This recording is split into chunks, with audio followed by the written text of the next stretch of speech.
between 86 to 89, and you're talking about that Farringdon. yeah. So when was this like the beginnings of something really like prolific? I guess because also Graff is very, very addictive.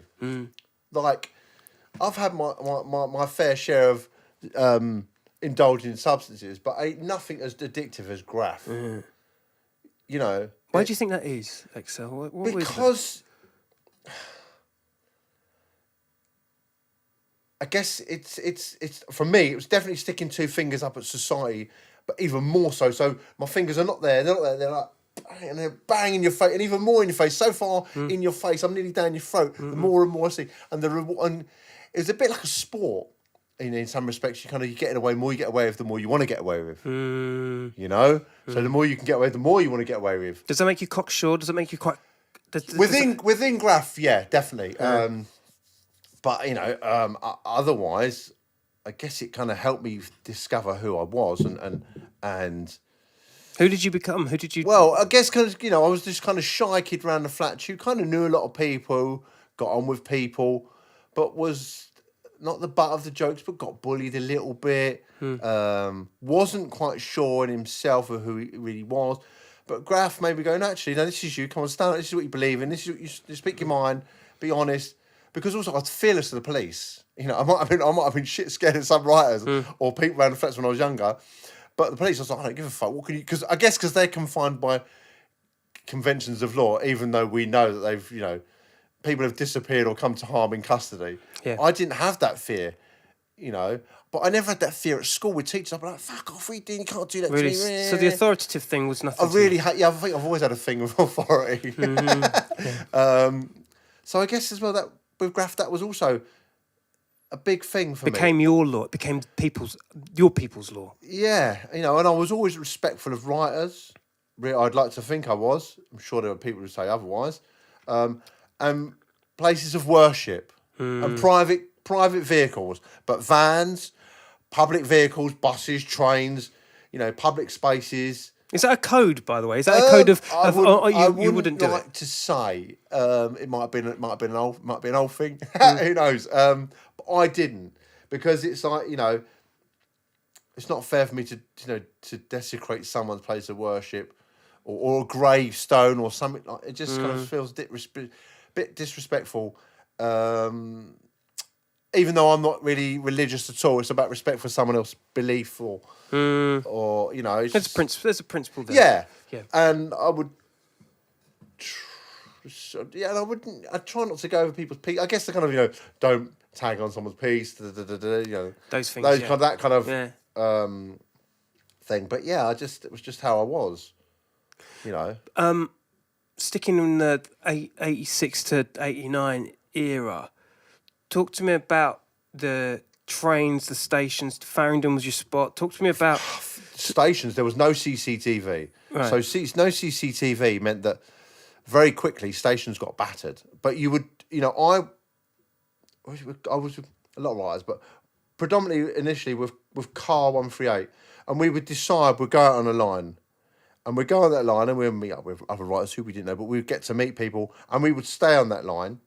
And as I said earlier, I would have stayed on the Big Met a lot longer, but I got nicked. So it weren't fair for me to bring one over. So then we went to the Northern Line, we went up with like Sham, Colt, Devil, all them Saf writers on the Northern. Because we'd also, Northern, up to top to bottom, wasn't it? Yeah, then we go up to the kind of Edgware branch or the High Barnet branch, and there was no one about. So you batter stations, you just go up and down, where we lived in Finchley Park. You couldn't do Finchley Park; it was too busy. But Arsenal, Holloway Road, Cali, all them. We just Bakerloo. We'd do Bakerloo. Central would do a little bit. We just kind of went around each line and just did all. And we would do yards on different lines. And I think, from what I've been told, because North London didn't really have its yards, like your Big Mat had their yards, the kind of Grove boys had their yards. Up in East London, they had their kind of Central Line yards. We didn't really have, we had found them, but no one had kind of worked out how to get in there yet. We were going yards all over the place and just discovering how to get in and how to get in and get out of and get away with it, and just kind of and also moving about meant that I guess the authorities didn't really know who or where we were, because we would go, but once we kind of hit Farringdon, we become pretty regular and pretty obvious. So it was, and also it was a bit more adventure when you're kind of, going all over the place and discovering new paint plots, yards, lines, doing insides, doing stations. It's just good fun. It was, some people were going down the pub. We were spending all evening on the shitty Northern Line, or the Central Line, or the Big Met, or, coming home covered in dust, getting the last train home and doing it all again the following day. You must have.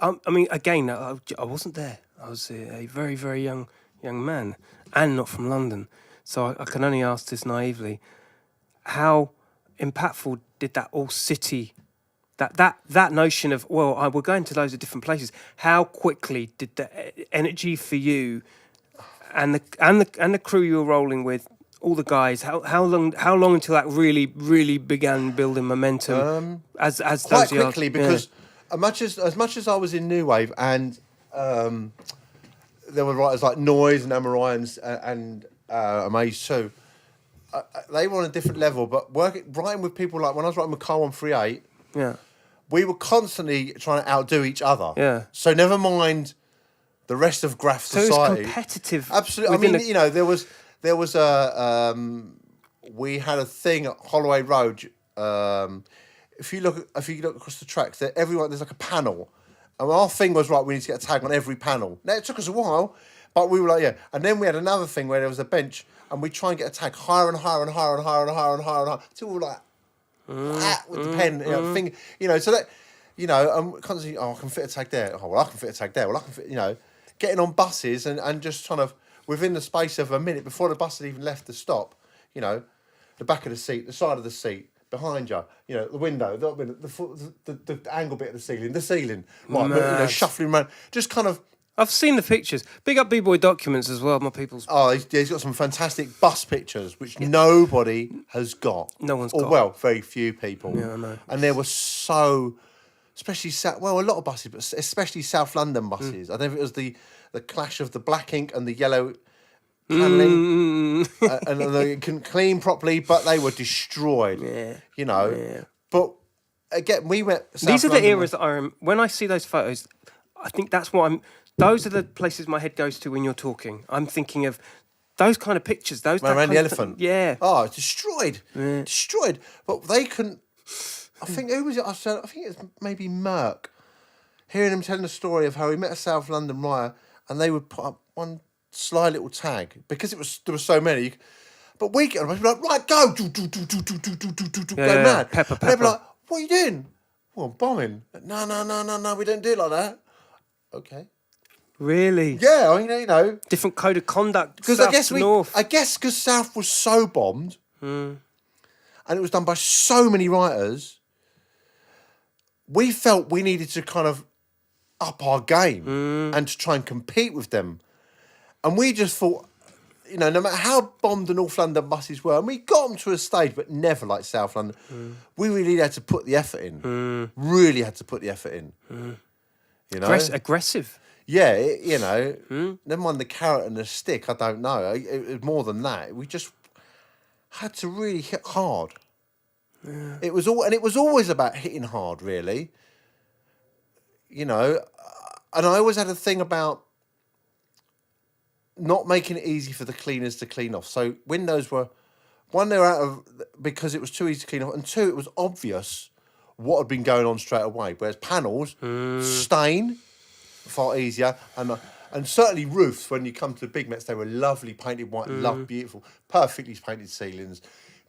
So you're going to clean it off, so all that shit's going to run down your arm, because no one had PPE in them days. So they just wouldn't do it. They wouldn't clean it off as well. So they would make a half-assed attempt. Yeah. So, you're like, yep, that's a good stain. I remember those. I remember them days vaguely, and I used to love the way the tags would be, partially purpley, creamy. Back, yeah. Where they tried to scrub it off. I'm talking about the days before Fibbins. Right. Fibbins was like, whoa, that's amazing. Like, who discovered that? Yeah. Because you're talking Edding Ink, Flowmaster. Yeah. Pilot ink, maybe. I'm just trying to think of the bottles anything we could get our hand on. But whoever went, let's go down this shoe dye route. It's like, whoa, man, that's like evolution. Shit. Like, that thing there's a potato. Look, why don't you cook it and mash it? Whoa, that's just like, come on, man. Like, hold on. You've really taken us forward. We had no idea. This guy's he's lost the fucking plot. Yeah, like, what do you want to cook the potato for? I know, it's great raw. No. Come with me. We're going to cook this shit. Yeah, dude. Just took it forward. Because I remember the Ice Free. This is when the little Mats had the glass panels in between them, and you sat opposite each other. It weren't the kind of the length of the train, and he would do a. I remember specifically at weekends, obviously, and because he had a throw, it was like an egg basically with for free 2 lines, and he would do every glass panel within the inside of one carriage. Fucking hell. But it's just Yeah. but it would look battered. But my thing was like, I want to batter the insides.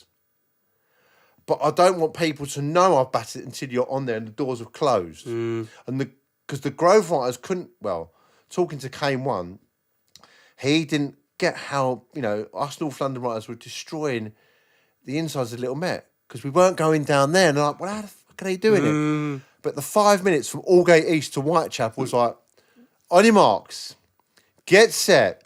Go. Fun house, all lot of fun. And you could take That's it amazing. a carriage in 5 minutes. Oh, yeah. And also you'd have to know, and I had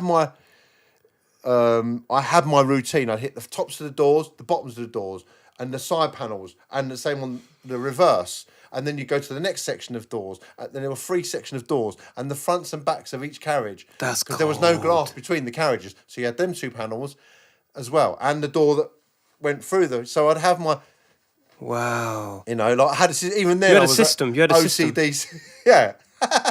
I think, without question, OCD lies in a lot of graph writers. Without question. Yeah. It just uniformity. Not just randomly seeing my name, seeing it everywhere. Oh God, So I'm kind of drilling it into your head. Like subliminal advertising is drilled into your head without knowing it. I will go and get a Costa because I've been fed this thing that I need to drink Costa coffee.